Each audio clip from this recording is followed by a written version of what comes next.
The Holy Gospel according to St. Mark, the 13th chapter. But in those days after that suffering, the sun will be darkened, and the moon will not give its light, and the stars will be falling from heaven, and the powers in the heavens will be shaken. Then they will see the Son of Man coming in clouds with great power and glory. Then he will send out the angels and gather his elect from the four winds, from the ends of the earth to the ends of heaven. From the fig tree learn its lesson.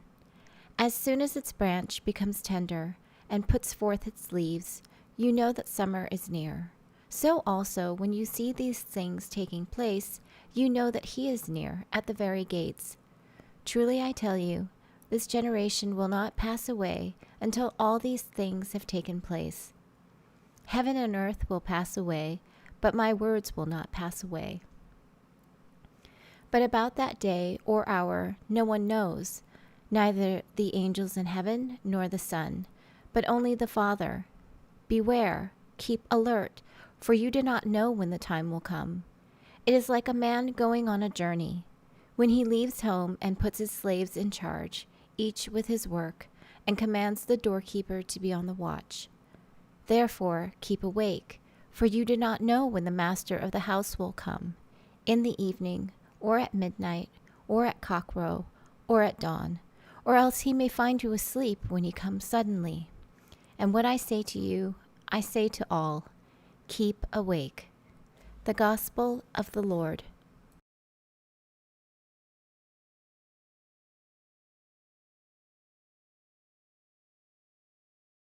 In the Chronicles of Narnia, The Lion, the Witch, and the Wardrobe by C.S. Lewis, Lucy stumbles into a strange, snowy wood called Narnia, a very different world. And she learns that the White Witch has cast her spell over Narnia so that it is always winter, but never Christmas. We haven't had Christmas in over 100 years, Lucy is told.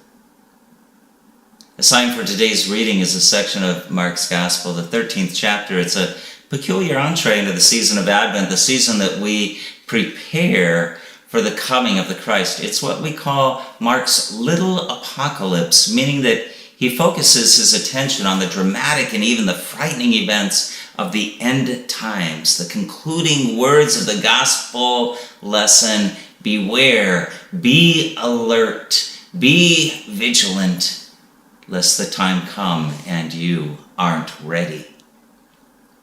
We know that Advent is a season of preparation, not just to get the decorations up, but the gifts wrapped, the cookies baked, but a spiritual time of preparation that allows the holiday season to take a deeper rooting into our awareness. Advent invites us to do the work of preparing our lives and the mangers of our own souls so that the Christ can be born not just in Bethlehem, but within us as well.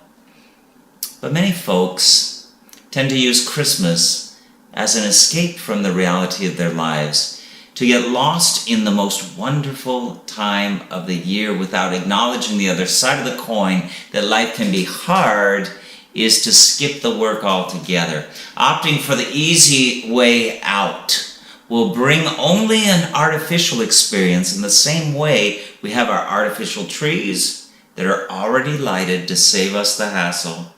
Well, in Advent invites us into the hassle, so that our Christmas joy might be more than superficial. Escape into a winter wonderland if you must, but know that your joy will be short-lived, like a drug that gives only a temporary high. And when the credit card bills come around in January, whatever joy you may have gained through the holidays, why, that will quickly disappear. But Christmas, in all its truth, intends to do something more, to take us to a place of great joy, but to truly experience the depth of Christmas is to make that joy long-lasting and full, not in escape of the pain of what it is to be human these days, not to sidestep the reality of difficult times, but rather to be present in the darkness of the world, that the light that comes might shine even more brightly. Consider this idea. The heart of the Advent season is a deep wound. God's groaning, limping creation still waits for its healer to appear in glory and to bring into reality what we believe and hope for in faith. In the words of the gospel lesson, then they will see the Son of Man coming in clouds with great power and glory. And this first of all reminds us that we believe in a God who originally was worlds apart from ours. Though God created all this, God continued to dwell in God's own heavenly space, while we as humans eke out our own existence here on the earth. Oh, there have always been signs of God's presence in the world, but not a real flesh and blood sort of presence. And this is a point of anguish. God's distance. God is up there in the heavens, aloof, apart, and unavailable to save God's people. In the words of Isaiah, oh, that you would tear open the heavens and come down. How often this God in whom we believe seems to be hidden or apart from us. How often do we cry out, "Where are you, God?" And the heavens remain strangely silent. But the situation is even worse than that, and it draws attention to the prolonged contradiction between God's promises and brutal realities of life on this earth. You know, human beings are busy destroying one another and destroying creation, and God just continues to permit it all. As the lesson implies, the problem is now, but the Son of Man remains somewhere in the clouds, still distant, still aloof, still apart. Now the strange irony is this, that the stronger our faith in God, the more deeply we feel this contradiction. Advent invites us to linger on these matters. Do we really expect that this Christmas will change the world, or even our own lives for that matter? I guess probably not. At best, it will be a salve to lighten life's difficulties, a mere distraction for a few weeks of what life really is. Well, Advent doesn't ask us to substitute one reality for another. It invites us to hang on to the ambiguities of life's current truth so that we are not left lying to ourselves simply so we can enjoy the holidays. Does faith intend to eradicate those ambiguities of our current reality, or does it invite us to live in the midst of them as we seek the coming presence of the Christ? Why do we speak of peace when peace seems elusive, even within our own human spirit? And if Jesus truly is the Prince of Peace, then why do conflict and war and aggression still prevail in the world? Why do hate and violence seem to win the day instead of love and compassion? How much longer must creation groan? Will wickedness always prevail over vulnerability? You see, Advent takes these hard questions seriously and includes not only them, but those questions that we face personally in our own life experience that leave us wondering and perplexed. Advent asks us to avoid attempting to explain them away through trite answers, and instead opens up that space within us where they can exist in often painful tension with what we hope and what we believe as God's people. Advent invites us to bring all those tough questions to the manger. Well, now allow me to tie stewardship into all of this, because running our first stewardship emphasis brings up some tough questions also. I mean, there are plenty of people skeptical of church from the get-go. Plenty of folks that think the church only exists to ask people for money. Plenty of those who, as soon as you begin a stewardship program, they bristle their quills like a porcupine and say, "See, I knew River of Hope was just like those other churches I've been at. All they want is money." Well, how does the pastor or stewardship team or the church council strike that balance between talking about money enough so we don't become handicapped financially and talking about it too much, where it's a complete turnoff to folks and they decide to avoid those Sundays when the pastor will be preaching on stewardship? But the correct answer, the right answer is we can't. We can't strike that perfect balance. It's impossible.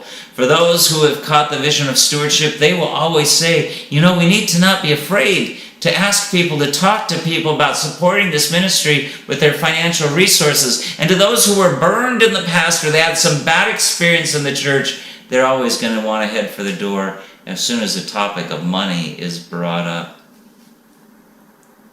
How do we begin to talk about stewardship in a new faith community like ours? I think that's the magic question that this year's first stewardship campaign has been brilliant to address. And it might just be enough this year to simply affirm the question, to say that we asked it, and then we let one another answer in his or her or their own way.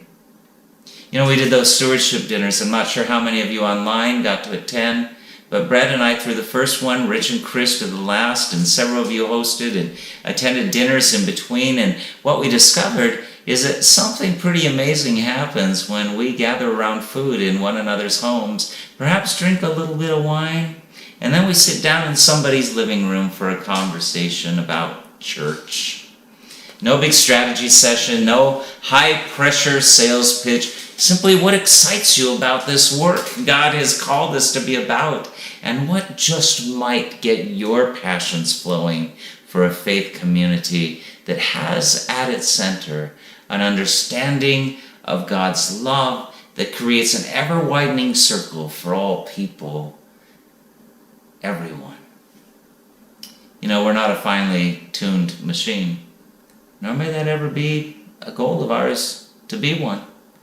We're still learning, we're still finding our way, we're still baffled at some things, and yet we seem to be capable of figuring some things out too.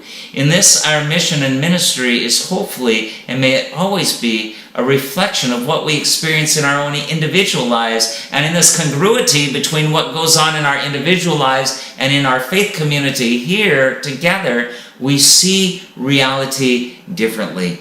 Faith doesn't give us some sort of rose-colored Pollyanna perspective on life and ministry, nor does it call us to throw it all away or to judge the world and declare that it's all going to hell in a handbasket. What we experience in here as a faith community are the same questions as we try to hold those tensions together, the same ambiguities, the identical perplexions that we find out there, yet here they can be validated, welcomed, honored.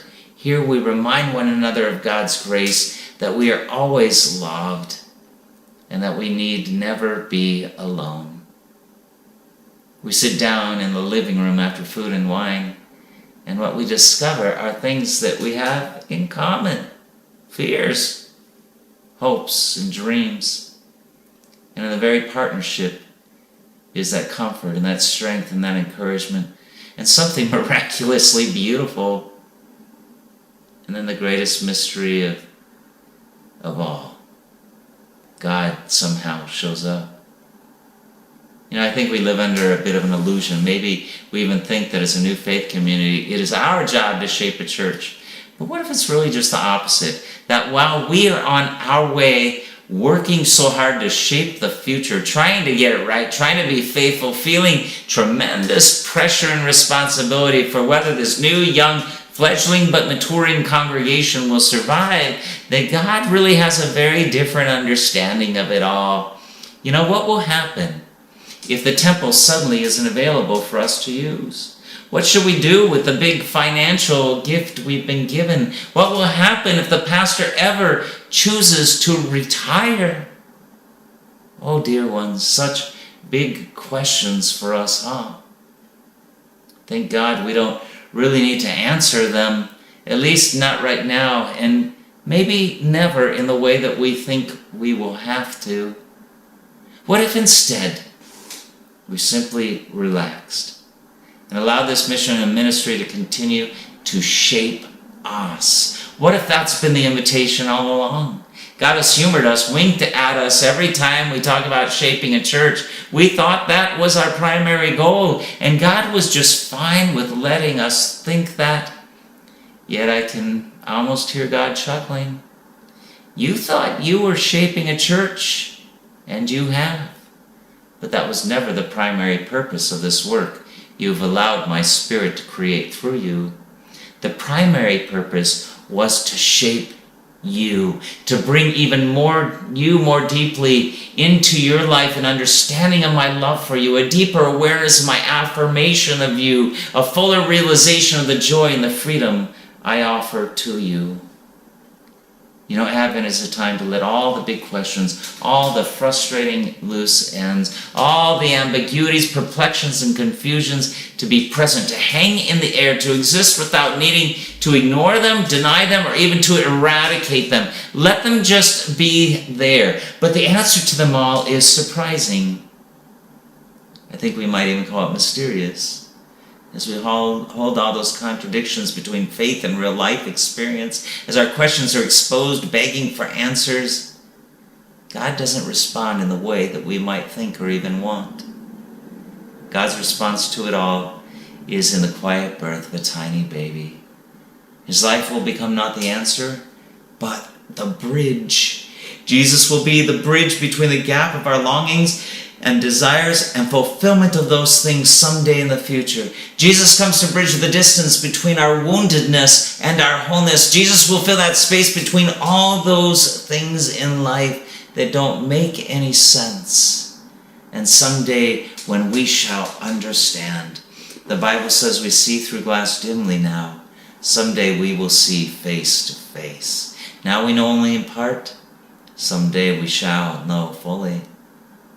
In the meantime, Christ seems to be stuck in the clouds, on his way but not here yet. He comes not to make sense of it all, but to help us hold together the pieces of a life that don't make sense, pieces of the puzzle that don't seem to fit. But what we do discover through Christmas is that it is love that will make the difference. Love will change everything.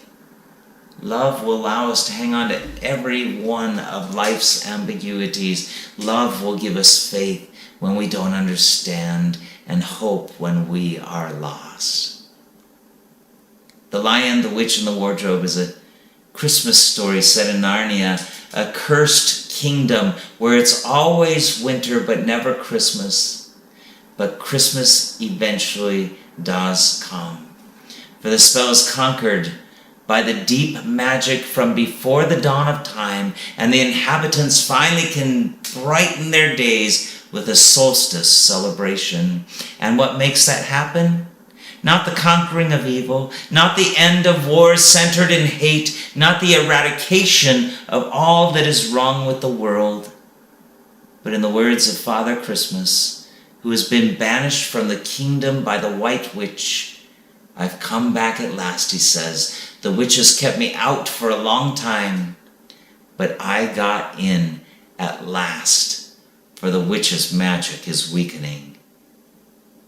And then he speaks of Aslan, the true king of Narnia, the Christ figure in the story, and he says to little Lucy, telling her why this is so, because Aslan is on the move. The story reads, and Lucy felt running through her that deep shiver of gladness which you only get if you are being solemn and still. Dear ones, Advent is a reminder that Aslan is on the move.